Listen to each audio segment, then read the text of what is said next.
Number কর্মসূচির নাম হলো ঈমান, 2 নাম্বার কর্মসূচির নাম হলো নেক আমল, 3 নাম্বার কর্মসূচির নাম হলো নামাজ কায়েম, আর 4 নাম্বার কর্মসূচির নাম হলো যাকাত প্রদান। আল্লাহ পাক রব্বুল আলামিন কোরআনের এই আয়াতের মধ্যে জানিয়ে দেন, দুনিয়ার মানুষেরা জেনে নাও, এই 4টা কর্মসূচি যদি তোমরা পালন করতে পারো, লাহুম আজরুহুম ইনদা রাব্বিহিম, কাল কিয়ামতের ময়দানে শুধু নয়, দুনিয়াতেও আল্লাহ তাআলা তোমাদেরকে বিশাল বড় প্রতিদান দান করবে। আরেকটা পুরস্কার হলো লা খাউফুন আলাইহিম ওয়ালা হুম ইয়াহজানুন। দুনিয়ার মানুষ জেনে নাও, এই 4টা কর্মসূচি যদি তোমরা অবলম্বন করতে পারো, পালন করতে পারো, তোমরা মৃত্যুর সময় চিন্তা করো, হায়রে আমি তো মরে যাব, আমার সন্তানদের জানে কি অবস্থা হয়, আমি তো মরে যাব, আমার স্ত্রীটাকে রেখে যাচ্ছি, আমার স্ত্রীর কি অবস্থা যেন হয়, আমি মরে যাব, আমার ব্যবসার কি অবস্থা জানি হয়, আমি মরে যাব, আমার ক্ষেত খামারের যেন কি অবস্থা হয়।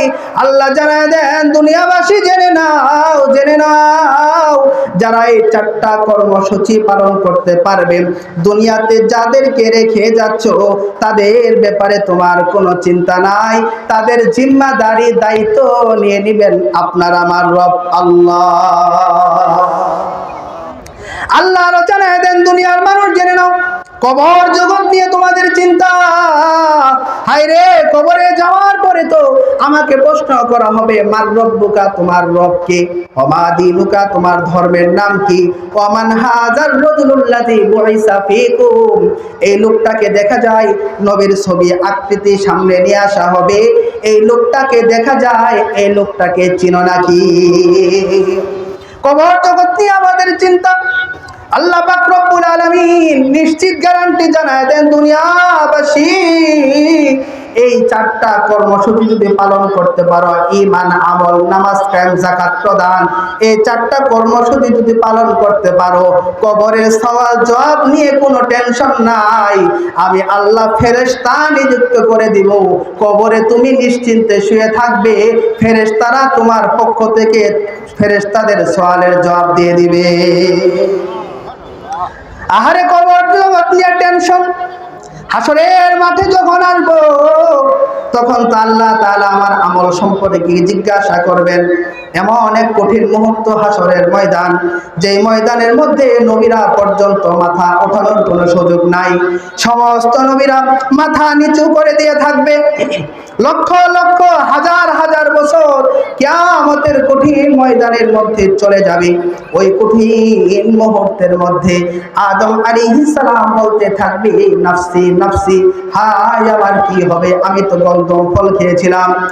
হযরতে ইউনূস আলাইহিস সালাম বলতে থাকবে, নাফসি নাফসি, মূসা আলাইহিস সালাম বলতে থাকবে, নাফসি নাফসি। সেই কঠিন মুহূর্তের মধ্যে আল্লাহর নবীর মুখে একমাত্র জবানে বাণী থাকবে, উম্মতি উম্মতি। নবীজি মুহাম্মদুর রাসূলুল্লাহ উম্মতের টেনশনে থাকবেন। ও দুনিয়ার মানুষেরা জেনে নাও, হাসরের ময়দান নিয়ে যারা চিন্তা করতেছো, হায়রে ওই কঠিন অবস্থায় আমি কি করব, আল্লাহ জানায় দেন, কোরআনে বর্ণিত এই 4টা কর্মসূচি গ্রহণ করো, হাসরের মাঠ নিয়ে তোমার কোনো চিন্তা নাই, আমি আল্লাহ জিম্মাদারি হয়ে তোমাকে হাসরের মাঠ পার করে জান্নাতে পৌঁছায়া দিব। এ দুনিয়ার মানুষেরা তোমাদের চিন্তা, পুল সিরাতের পুল কেমনে পার হব? হাদিসের মধ্যে বর্ণনা আসছে, পুল সিরাতের পুল এর অবস্থা হবে এমন, সেটা অত্যন্ত ধারালো হবে, পা পড়ার সঙ্গে সঙ্গে পা কেটে যাবে। পুল সিরাতের পুলটা হবে জাহান্নামের উপর দিয়ে, একটু স্লিপ খাইতে দেরি, গড়ায়া জাহান্নামের মধ্যে ছিটকে পড়তে দেরি হবে না। আল্লাহ তাআলা জানায় দেন, পুল সিরাত নিয়ে চিন্তা নাই তোমাদের, আমি কোরআনে বর্ণিত যেই 4টা কর্মসূচি প্রদান করলাম, দুনিয়ার মানুষেরা গো, ঈমান, নেক আমল, নামাজ কায়েম আর যাকাত প্রদান, এই 4টা কর্মসূচি যদি পালন করতে পারো, পুলসিরাতের পুল নিয়ে কোনো চিন্তা নাই। ওই 30,000 বৎসরের রাস্তাকে আমি বিজলির গতিতে তোমাদেরকে পার করে দিব।